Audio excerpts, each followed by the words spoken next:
a 10ª aula. Nesta aula abordarei o tema sobre o trabalho de fim de exercício.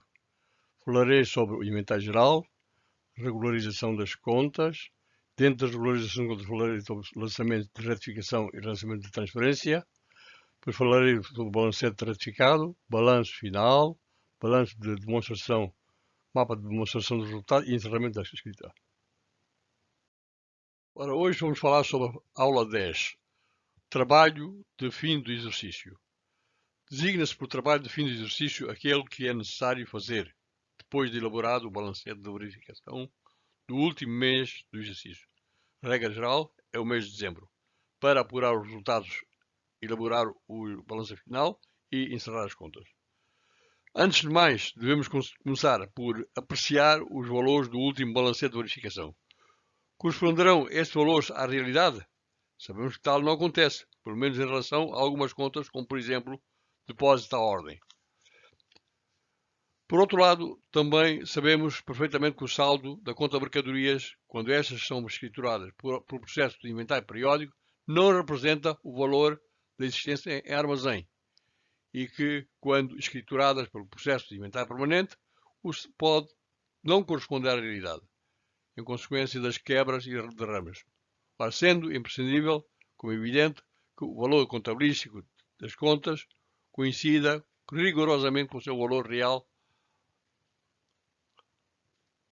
Continuando com o trabalho de fim do exercício. Elaborado o inventário final, dispomos do valor real dos elementos patrimoniais, o qual irá comparar com o valor contabilístico das contas, conforme o balancete de verificação. Naturalmente, teremos que retificar os saldos de certas contas, debitando-as ou creditando-as pelas diferenças encontradas. Deste modo, se alcançará a desejada concordância entre os respectivos valores contabilísticos e o real. Por outro lado, convém recordar que, para a determinação do resultado líquido, será ainda necessário transferir para a conta de perdas e lucros o saldo das suas contas subsidiárias, despesas gerais, os descontos, comissões, etc. Os lançamentos de retificação e de transferência costumam designar-se conjuntamente por lançamentos de regularização. As mercadorias, quando são escrituradas pelo processo de inventário periódico, não representam o valor da existência em armazém. Por isso, haverá a necessidade de fazer o inventário de mercadorias existentes em armazém. Na questão de despesas gerais, verifica-se também há despesas do ano que não são registadas. Para isso, convém fazer uma relação de todas as despesas ainda por registrar no ano, são despesas a pagar, e as despesas do ano seguinte já registradas neste exercício, são despesas adiantadas. Falando agora dos resultados brutos. Como sabemos, a determinação dos resultados brutos e o seu registro na conta de resultado de vendas variam consoante as mercadorias são escrituradas pelo processo de inventário permanente ou periódico. O inventário permanente, nada a fazer, pois na contabilização de cada venda, o respectivo lucro ou prejuízo são imediatamente levados para a conta de resultado de vendas. No inventário periódico, para determinar o resultado bruto, teremos que subtrair ao crédito a diferença entre o débito e a existência. Para registrar o resultado apurado, a conta de resultado de venda será acreditada ou debitada, conforme haja lucro ou prejuízo por contrapartida da conta de mercadorias. Como já sabemos, as imobilizações corpóreas que tenham uma duração económica mais ou menos longa estão sujeitas, naturalmente, em consequência do seu uso do tempo e ação do tempo, a uma gradual redução do valor.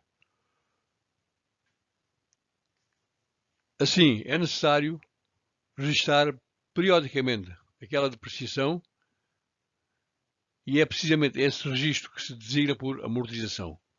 Contabilisticamente, há sempre que registrar um prejuízo nas imobilizações, pelo que se terá de debitar uma conta subsidiária de perdas de lucros, que é a conta de dotação para amortizações, e creditar a conta respectiva de ativo imobilizado. A depreciação das imobilizações. São os valores imobilizados que devem ser amortizados. Então temos aí um exemplo. Temos a conta de dotações para amortizações. Vamos editar essa conta, que é uma conta subsidiária de perdas de lucros, e vamos creditar as imobilizações, viaturas, de espaço e móveis de utensílios. Ora, como já dissemos anteriormente, poderá haver certas despesas do exercício ainda não pagas nem registadas na conta de despesas gerais, pelo que o seu saldo precisa ser retificado, de tal modo que a importância a transferir para perdas e lucros seja na realidade correspondente à totalidade das despesas genéricas do exercício. Por isso, tratando-se de aumento de despesas, teremos que debitar a conta de despesas gerais. Mas qual será a contrapartida? Aqui neste caso então será a conta de despesas a pagar. Então a ratificação será feita pelo seguinte lançamento: despesas a pagar, despesas gerais, as despesas a pagar, despesas deste exercício ainda não pagas nem registadas. A conta de despesas gerais vai figurar no segundo membro do balanço, no passivo a curto prazo. Ora, havendo já sido registrado em despesas gerais algumas despesas respeitantes ao exercício seguinte, o caso é precisamente contrário do anterior.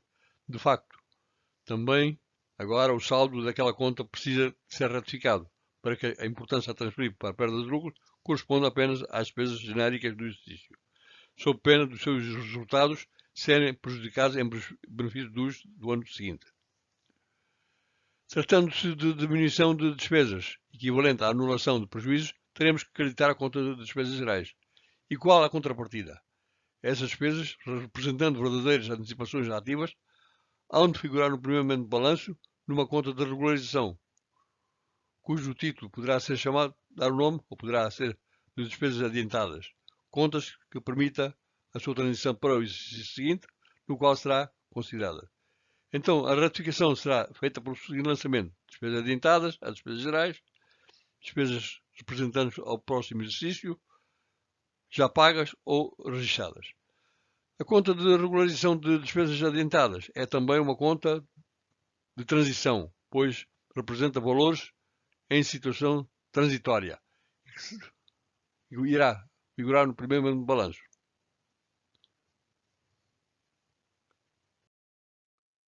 Agora temos aí os rendimentos adiantados. Do mesmo modo que para as despesas, também os rendimentos respeitantes ao ano seguinte são já recebidos ou simplesmente registrados neste exercício, devem figurar no balanço. Agora, no segundo membro, pois são antecipações passivas, numa conta de regularização cujo título poderá ser rendimentos adiantados. Esta conta acreditar-se-á pela contrapartida de conta de resultados referente a esses rendimentos antecipados, cujo saldo se pretende ratificar para que se transfiram para perdas e lucros apenas os rendimentos do exercício. Admitindo o exemplo, por exemplo, que em dezembro se tenha recebido uma renda de janeiro, a ratificação será feita pelo seguinte lançamento: rendimentos de prédios a rendimentos adiantados, renda do mês de janeiro. Falando agora sobre balancete ratificado ou de inventário. Após os lançamentos de regularização para apuramento dos resultados efetuados no diário e nos razões, devemos elaborar um novo balancete chamado, como sabemos, balancete de retificação ou de inventário. O balancete retificado ou de inventário. Retificado porque alguns valores do balancete de verificação foram retificados. De inventário porque os novos valores, todos os valores, passam a concordar com o do inventário geral. Neste balancete ratificado, poder-se-á verificar que, tal como em qualquer outro balancete de razão geral, continua a observar-se a tripla igualdade entre as somas dos totais a débito e a crédito e a soma do diário geral. E ainda a igualdade entre as contas dos saldos devedores e credores. Nele figuram todas as contas que se encontravam no anterior balancete de verificação e ainda algumas contas novas. Ora, temos aqui ainda agora o balancete ratificado ou de inventário. Após o lançamento de regularização para o apuramento dos resultados no diário e nos razões, devemos elaborar um novo balancete chamado balancete ratificado ou de inventário. Porque alguns valores do balancete de verificação foram ratificados de inventário. Porque os novos valores, todos os valores, passam a concordar com os de inventário geral. Neste balancete ratificado, poder-se-á verificar que, tal como em qualquer outro balancete de razão geral, continua a observar-se a tripla igualdade entre as somas dos totais de débito e a crédito e a soma do diário geral, ainda a igualdade entre as somas dos saldos de devedores e credores. Nele figuram todas as contas que se encontravam no anterior balancete de verificação e ainda algumas contas novas. Todas as contas subsidiárias estão saldadas. O saldo da conta de perdas e lucros na coluna dos saldos de credores se há lucro, na coluna dos saldos de devedores se há prejuízo. Vamos agora então falar do balanço final e o mapa de demonstração dos resultados. Elaborado o balancete ratificado, para se obter o balanço final, basta extrair deste balancete as contas não saldadas. Todas essas contas, só essas, figuram no balanço final. Com base na conta de perdas e lucros, elabora-se o mapa de demonstração dos resultados do exercício, que consiste na reprodução da conta de perdas e lucros. Ora, com base na conta de perdas e lucros, elabora-se geralmente um mapa com a demonstração dos resultados do exercício. Na sua forma mais rudimentar, consiste na simples reprodução da conta de perdas e de lucros, discriminando sempre as contrapartidas. Então nós temos aqui o mapa de demonstração dos resultados. As perdas estão do lado esquerdo e os lucros estão do lado direito. Nas perdas temos despesas gerais, juros e descontos, dotação para amortizações e no lado direito temos o resultado de vendas e rendimentos de prédios. Constam do balanço final todas as contas que têm saldo e que precisam de ser encerradas, fechadas ou saldadas. Encerrar uma conta é anular o seu saldo, pelo que, se este é devedor, a conta tem que ser acreditada. Se é credor, deve ser debitada.